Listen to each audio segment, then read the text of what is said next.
Dan Stauffer tribute speech.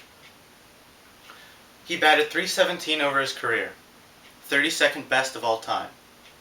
He hit 240 career home runs, scored 1,416 runs, and batted in another 1,305. He led the league in hitting 4 different years, and was elected to the All-Star team 12 times. In 1966, he won the Most Valuable Player award, and 12 times he won a Gold Glove award. In 1973, he was elected to the Baseball Hall of Fame in Cooperstown, with 92.7% of the vote on his first ballot. Perhaps his most noted statistic, though, was the number under the hits column, exactly 3,000. He was only 28 players to reach the 3,000 hit plateau, and he was one of them. His name, Roberto Clemente. Widely acclaimed to be one of the best athletes of his generation, and considering he played against people like Willie Mays, Hank Aaron, Sandy Koufax, and Pete Rose, this is clearly no small feat. Now, this speech is meant to be a tribute to Mr. Clemente, not because of his play on the field, but especially because of his humanitarianism off of it. Mr. Clemente always wanted to give back, and he realized the importance of not only sharing his athletic skill with the world, but also his generosity and his willingness to give back. In this speech, I'll tell you about 3 specific ways he did this: through his humility and perseverance, through his charity work, and finally, through his death. First, we'll talk about his humility and perseverance. Mr. Clemente had humble beginnings. He was born in 1934 in Carolina, Puerto Rico. He was the 7th child of an already poor family. In 1954, he was drafted first overall by the Pittsburgh Pirates in the Major League Baseball draft. Yet still, he encountered incredible challenges. Fans, and even some of his teammates, showed racism towards him.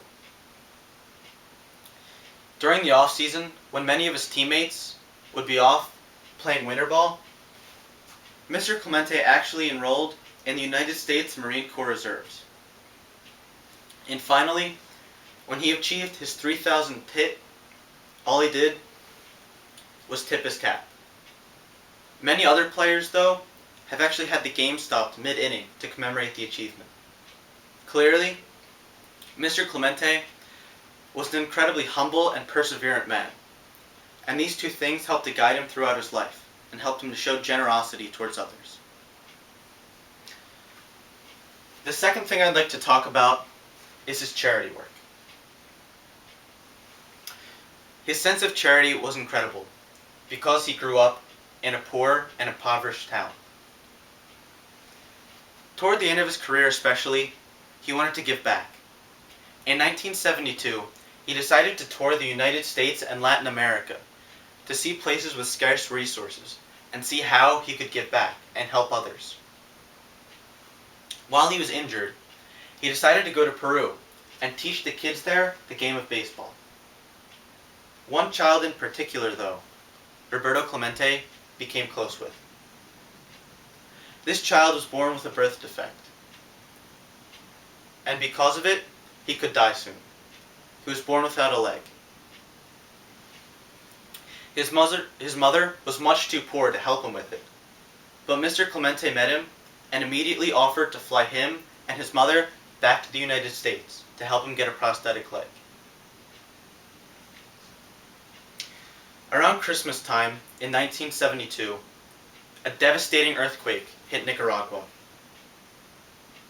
Mr. Clemente wanted to give back more than ever. There were people homeless, starving, and who had no clean water.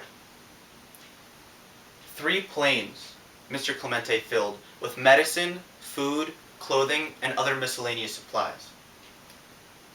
This brings us to our final topic, Roberto Clemente's death. After he had filled 3 airplanes, he wanted to personally accompany the supplies to Nicaragua. On New Year's Eve, December 31st, 1972, he boarded the plane on the way to Nicaragua. Soon the radio stations in Peru, supposed to be broadcasting New Year celebrations, were interrupted by news broadcasts about a plane crash, saying that Roberto Clemente could possibly be dead. As the night went on, the newscasters reported the somber news. The rumors were confirmed. Puerto Rico had lost his famous son, and he had done it giving back. Now, Roberto Clemente was one of the best baseball players ever to live.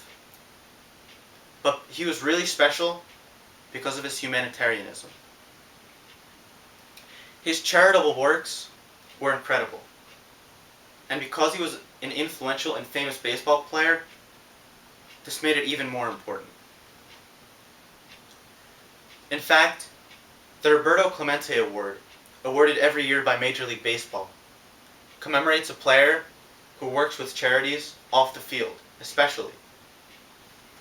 On New Year's Eve, 1972, Mr. Clemente died, trying to give back to his people. But his legacy lives on.